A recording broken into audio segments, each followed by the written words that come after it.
You know, people look at Jason Statham and see this indestructible force of nature. The guy who jumps off buildings, throws himself into speeding cars, and walks away like he's made of steel. But if you sit with his story long enough, you start to realize the truth feels nothing like the movies. Because behind all that grit, behind the muscles and the stunts and the swagger, something else has always been there. Something quieter. Something fragile. It was 2025 when the medical reports started surfacing, and suddenly all those years of punishment caught up to him. Broken ribs he never talked about. Concussions that blurred his memory. A wrist fracture that healed wrong because he kept working on it anyway. And Rosie, his wife, finally put her foot down. Not in anger, but in fear. The kind of fear you hear in someone's voice when a doctor has just told you something that shakes your world a little. The kind of fear that makes you realize the person you love isn't invincible, even if the whole world thinks he is. It's strange how life works sometimes. This is a man who survived drowning as a kid, walked away from bee stings, fights, crashes, and stunts that should have ended badly. But now? Now his toughest enemy is something he can't punch, kick, or outrun. And it forces you to look back at where he started, because nothing about Jason Statham has ever been simple. He came into the world on July 26, 1967, in a place called Shirebrook, a town that didn't offer dreams. Just jobs that wore people down. Coal dust in the air, exhaustion in the bones. That kind of place shapes you before you even understand what shaping is. His father, Barry, knew that world too well. Born in 1939, he took whatever work kept the lights on. Painting houses, mining coal, selling things on the street, even singing in Canary Island bars when local work dried up. He didn't wait for opportunities.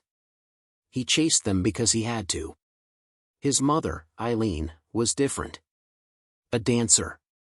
A performer. She brought this tiny spark into their home, a spark of rhythm and stage lights and dreams that didn't come from the dirt.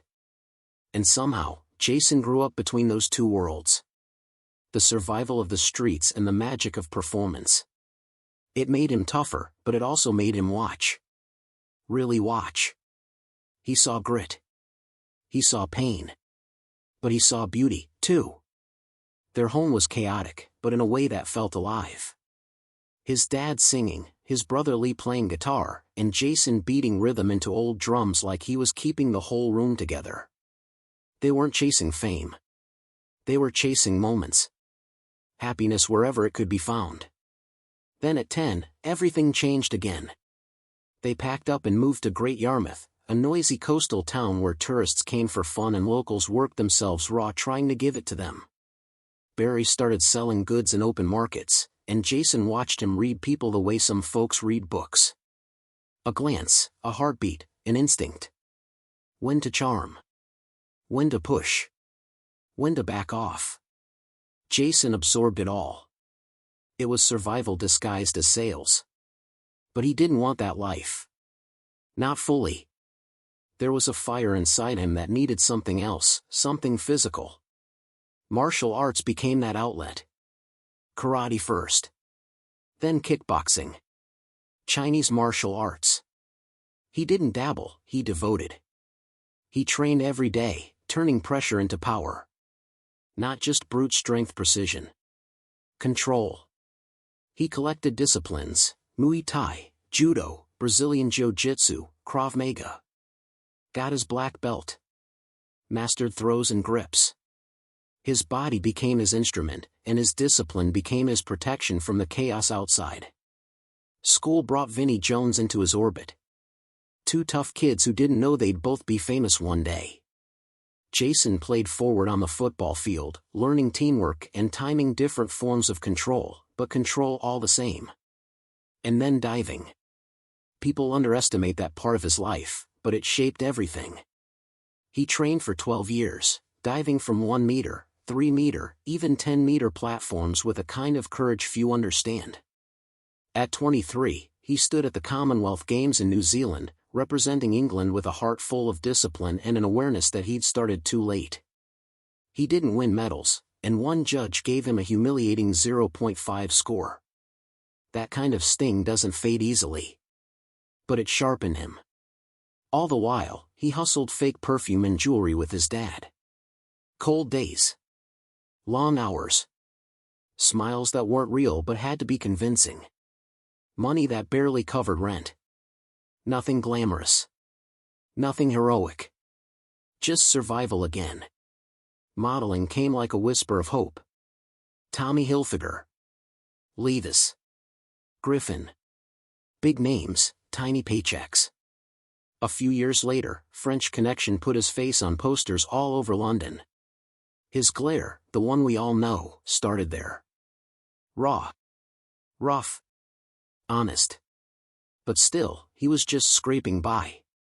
So he kept hustling on Oxford Street, selling knockoff watches. One day, undercover cops nearly caught him. He talked his way out. That moment, cool under pressure, became part of his identity. The music videos came next. Leopard briefs. Club lights. Golden cages. It didn't matter. Jason moved like the camera belonged to him. No acting. Just presence. And then Guy Ritchie walked in with fate disguised as a casting call. He wanted someone real. Someone who didn't need to pretend to be a hustler because they'd already lived it. Jason didn't audition, he performed a street hustle on command. Sold fake goods right in front of Ritchie. And it worked. He landed the role in Lock, Stock, and Two Smoking Barrels for $20,000. That was the moment everything shifted, not because he became someone new, but because the world finally saw who he'd been all along. The rest of the story? You know it. The films. The stunts. The legend. But behind all of that is a man who grew up fighting life long before he fought on screen. Who pushed through pain long before doctors warned him he might not bounce back again. And maybe that's the part people forget, the toughest fighters aren't the ones who throw the hardest punches, they're the ones who keep standing up when life keeps knocking them down. And now, for the first time, Jason Statham has to face a battle he can't win with a stunt, a dive, a hustle, or a glare. This one requires something he's never been good at, slowing down. You know what's wild? For all the chaos that followed Jason Statham, the mess somehow kept turning into magic. It wasn't clean. It wasn't polished. But it was real. And sometimes reality is the only thing that sticks. After they filmed Lock, Stock, producers nearly cut him out. His accent was too rough, too East End, too him. They wanted smoothness where he carried scars. But Guy Ritchie didn't budge. He kept Jason's voice exactly the way it was, raw, imperfect, and alive. And when Lock, Stock hit theaters in '98, pulling in nearly $4 million in the UK, it wasn't just a movie anymore. It was a warning shot. The world had just met a new kind of face, a new kind of force. That scowl everyone jokes about? It started right there. 2 years later, the call came again. Snatch. Only this time, Jason wasn't a sideline character. He was Turkish, the man caught between gang wars and a stolen diamond big enough to change a life. The budget exploded to $10 million. The cast got bigger. The fights got louder. And the bruises? Well, those stayed real. He broke 2 ribs in a dusty old boxing gym during a scene that demanded more than the camera could see. No stuntman. No padding. Just Jason pushing past pain the way he always had, quietly, stubbornly. What people don't know is how messy it got behind the scenes. During reshoots in '99, he improvised a threat toward Benicio del Toro's character. Benicio didn't know it was improv. He thought it was personal. And it escalated fast. Words flew. The kind you can't take back. Ritchie had to step in and pull them apart. That moment never made it to the screen, but it lived in the film. You can feel it in the tension between them, like there's something simmering just under the dialogue. Jason later admitted he took it too far, but that was the tightrope he always walked. Real. Raw. Risky. The only way he knew how. And then 2002 arrived, and he stepped onto the transporter set with something to prove not to audiences, but to himself. He wanted to show that action didn't need wires or CGI.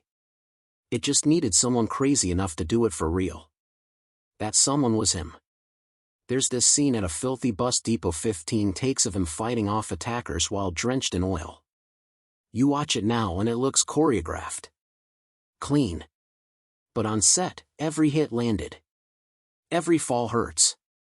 His ribs were so bruised by the end that every breath felt like punishment. But you'd never know from the film. He didn't give the camera pain. He gave it precision. And the car chases. People don't realize how insane those were. He signed a contract banning stunt doubles for driving. So when you watch him reverse through narrow Marseille streets at nearly 80 miles an hour, that's really him gripping the wheel. No green screen. No controlled track. Just a film crew praying that the locals stayed off the road. One wrong turn and the movie would have ended with sirens instead of applause. But it didn't. And when the transporter pulled in over 43 million worldwide, a legend was born. 3 years later came Transporter 2, and the stakes got reckless. They had him climbing a 10-story building in Miami using only suction cups. No wires. No safety net. Halfway up, one grip slipped and he dropped 20 feet. Landed hard. His ankle blew up instantly, and he ended up in the hospital. The scene was finished with a stunt double, but the damage was already done. He limped through the rest of the shoot anyway. Director Louis Leterrier later said the stunt should have been impossible. Jason tried it anyway. And then there was the plane scene, the one inside a simulated jet strapped with real G-force hydraulics. The turbulence you saw wasn't acting, it was survival. But there was another fight happening at the same time. His co-star, Shu Qi, refused a scripted kiss due to cultural boundaries. Production scrambled. Dialogue rewritten. Scenes are shot. Tension thick enough to choke on. But somehow the film still pulled in more than 85 million and carried the same raw fire fans loved. 2008 brought him to Ukraine for Transporter 3, and with it came one of the most brutal shoots of his career. Handcuffed to a truck with a dislocated shoulder, sprinting across broken roads, smashing into real obstacles, no digital tricks, no cheat angles. Every hit was real. Every grunt came from pain, not performance. Critics said the violence went too far. Fans said it was perfect. And the box office numbers over 18 million echoed the same loyalty. But behind the camera, he was hurting. That shoulder wouldn't heal for months. And still he didn't ask for help. It wasn't pride. It was something older, deeper. The part of him that grew up watching his father take any job that paid. The part that believed quitting was a luxury he didn't get to have. And then came the bank job. What was supposed to be a heist film suddenly turned dangerous in a way nobody expected. MI5 files related to the real 1971 robbery had just been declassified, revealing scandalous details of blackmail photos involving a member of the royal family. Once production learned the truth, everything shifted. MI5 monitored set activity. Security was hired. The air on set felt thin, sharp. Jason wasn't just acting anymore. He was retelling a story the government had buried for decades. It rattled everyone, but it also pulled headlines he couldn't have paid for. And then Death Race. A movie that pushed both machinery and men past their limits. He performed high-speed burnouts without gloves, leaving his palms scorched. In one scene, a guard gets decapitated by a prop rig as Jason slams a car into it at full force. The MPAA almost shut the film down. Censors wanted cuts.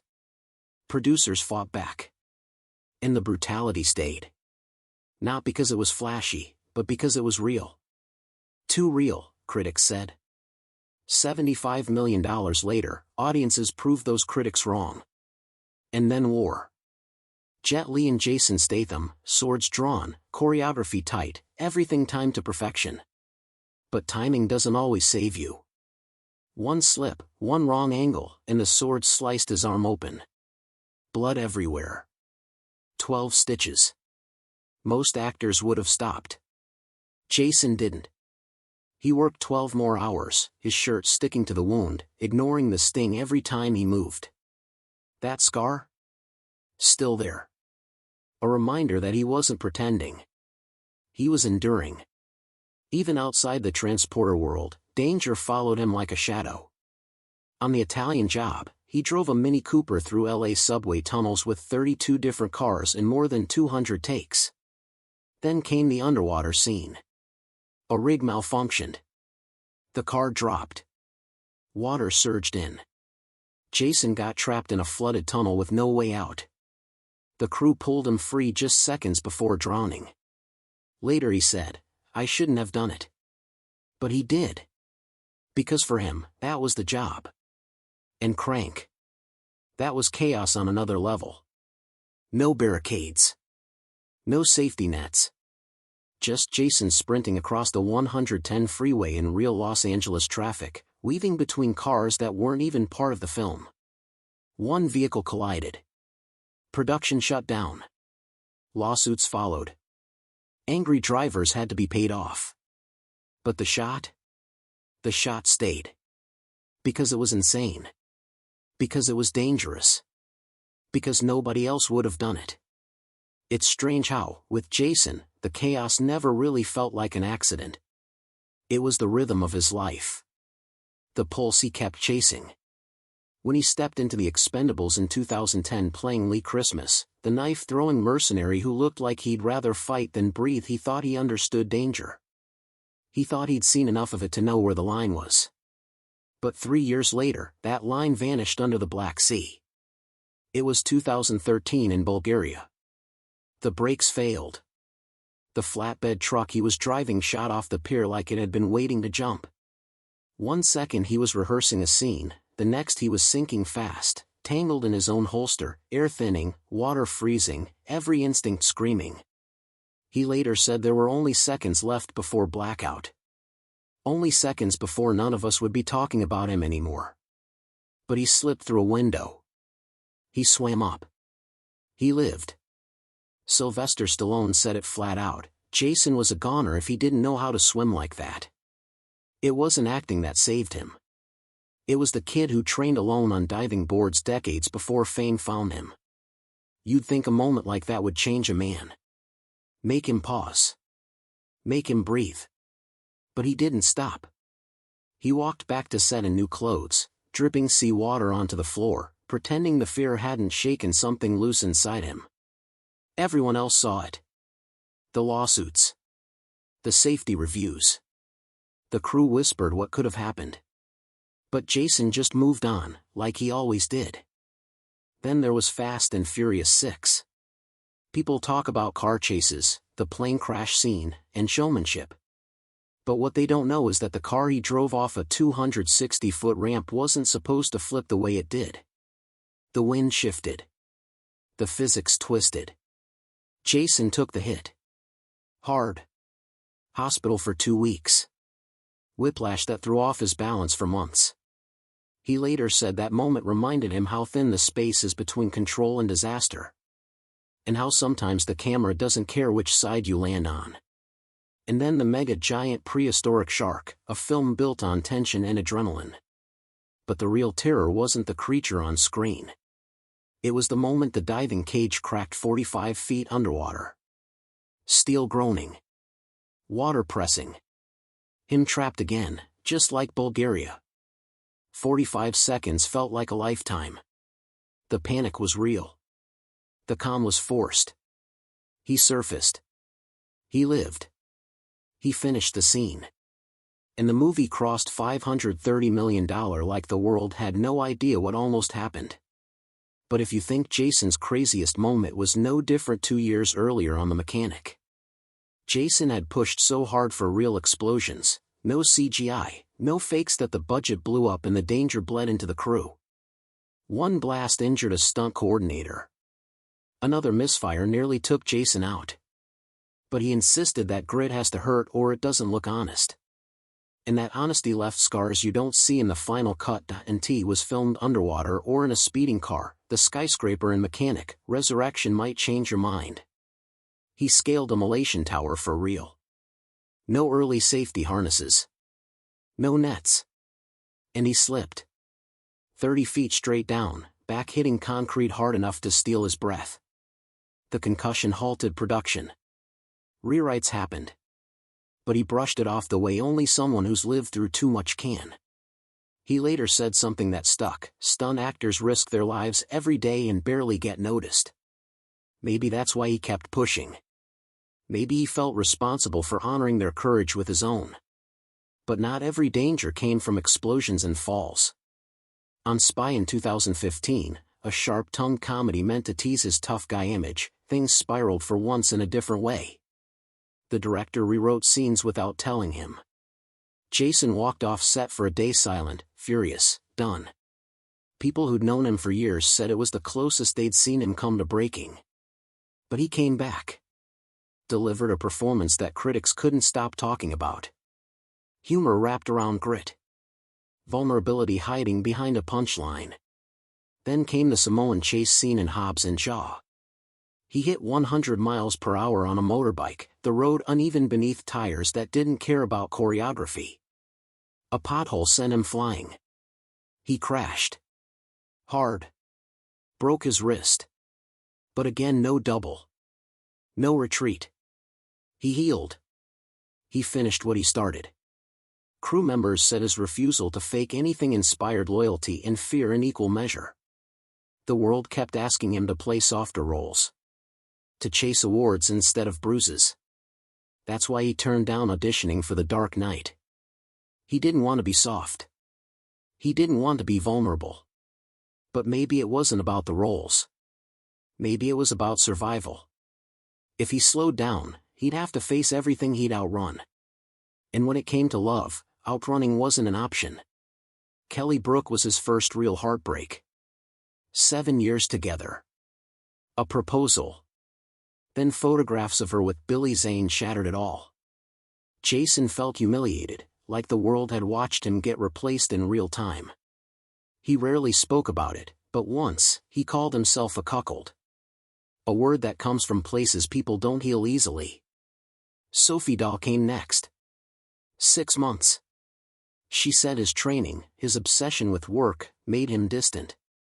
Passion wasn't the problem, the future was. And then Rosie Huntington-Whiteley. They went public fast, and the world instantly turned their relationship into a spectacle. They broke up briefly after a fight at the Transformers premiere. They nearly ended again after a terrifying paparazzi chase in LA. Fame turned every moment into a risk. But somehow, they stayed. Fought for each other.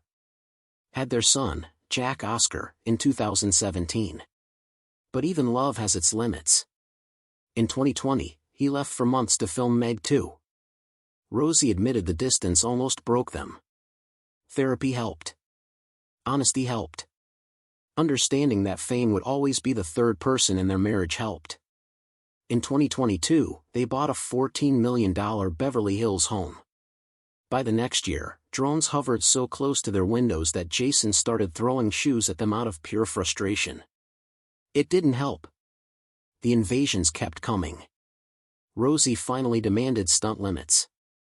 Not to protect an actor. To protect the father of her child. Then came The Beekeeper in 2024, a film that shocked everyone with how quietly it exploded. He was allergic to bees. Carried EpiPens everywhere. Still did every scene himself. Still refused a double. The irony didn't escape him. The danger didn't stop him. And when the movie hit $162 million, a sequel was greenlit immediately. By 2025, he was starring in A Working Man, mentoring young stunt performers, teaching them the safety protocols he once ignored. He insisted on medical staff on every set. Maybe age changes a man. Maybe near death does. Maybe being a father does most of all. His films had crossed $8.5 billion by then. A number too big to feel real.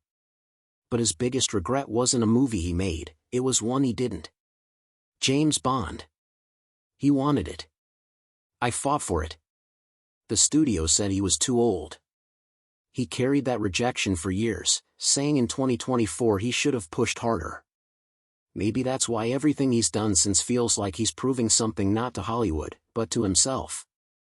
He donated $1 million to UK diving programs in 2020. Said diving saved him from the streets. And by 2022, more than 100 scholarships had been created because of that single choice. And the death hoaxes. The headlines claiming he drowned in Texas or died in a car crash. He laughed them off. Posted vacation photos in Italy while half the internet mourned him. But there was something darker in that laughter. A reminder that the world watches you even when it doesn't know you. That fame gives you everything except space to breathe. In 2025, he wrapped filming Levon's Trade, a darker, quieter story about a former Special Forces man dragged back into violence. A role that felt less like a performance and more like a confession. Maybe it's his way of saying he's ready to show a different kind of hero now. Not the invincible one. The real one. If you want, I can now write the emotional closing arc bringing everything full circle to his 2025 medical warnings, his fear of slowing down, the cost of a life lived on the edge, and the question of what happens next.